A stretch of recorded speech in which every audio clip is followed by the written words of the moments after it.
Hey there, YouTube. Well, today I saw this 2006 Honda S2000 with 74,000 miles. I just couldn't resist doing this car.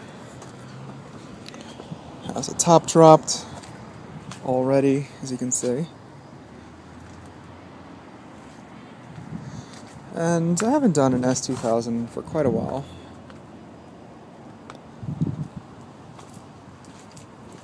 And because this is an easy tour, I think it's a crime shame that Honda discontinued the S2000. It was a very potent car.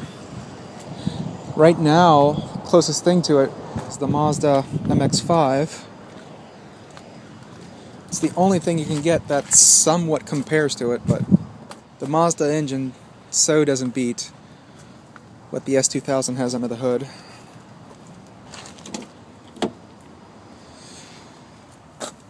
You can see on the door sill.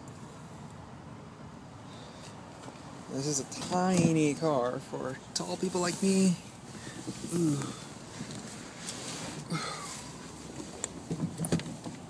Yeah.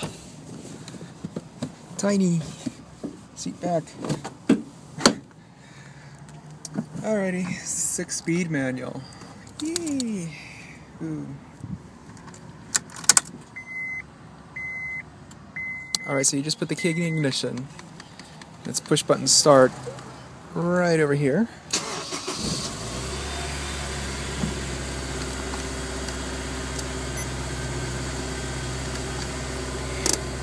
So, let's talk about the interior. This will be quite easy. Perforated leather inserts. You can see it's a bit torn over here, sadly. And the seats are a little bit on the firm side. It probably would have been more comfortable had this car have had more room, but sadly it doesn't. And I have the seat adjusted all the way back, so tall drivers beware, but if you don't mind being cramped, hey, this is your car.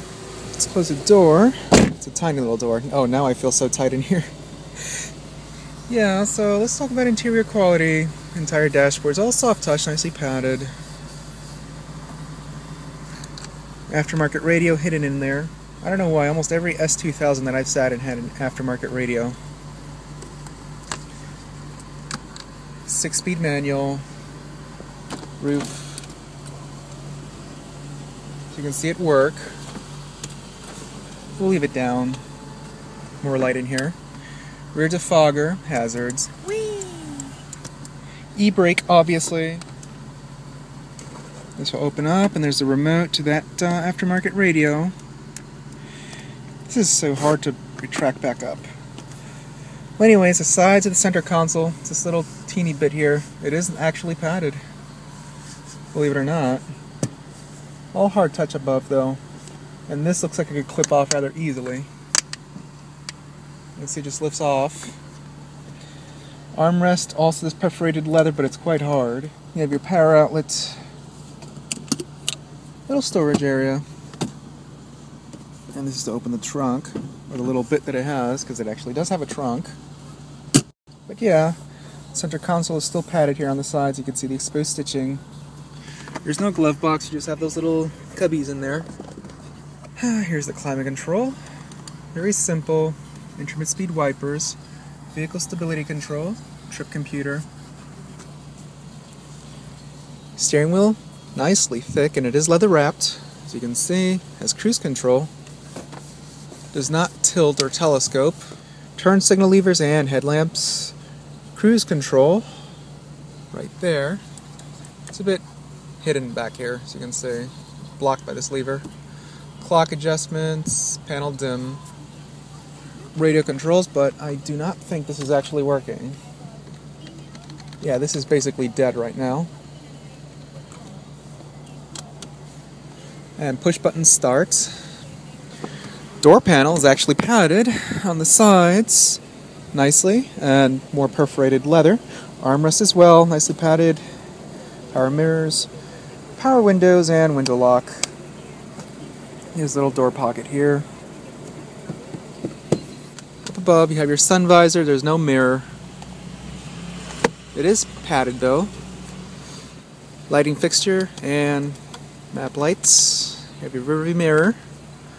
At least the passenger side sun visor has its mirror, but it's a teeny little thing. So let's open the hood. Oh, the hood's already open. It's tight. You can see the car does have 17-inch wheels, obviously rear disc brakes. A sports car like this has to have that. And we're going to see an actual trunk. It's actually more than a grocery holder. You have your spare tire back here. But you do have to remove this. You have the carpets, the floor mats I mean. But yeah, that's about it for the trunk. Surprisingly, the trunk access is pretty good.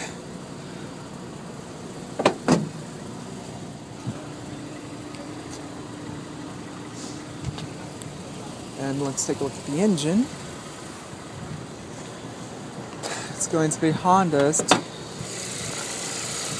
2.2 liter dual overhead cam 4-cylinder, obviously the VTEC, that's variable valve timing.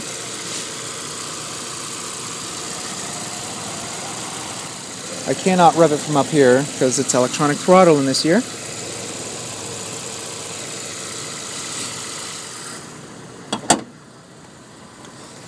Has projector lamps, no fogs.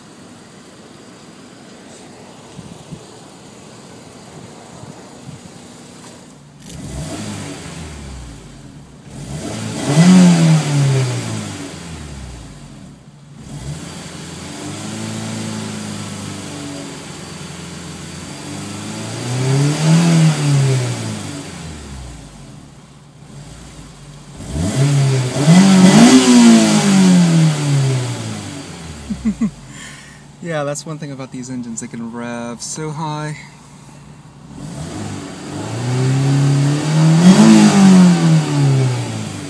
It's just music.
So YouTube, that's the 2006 Honda S2000.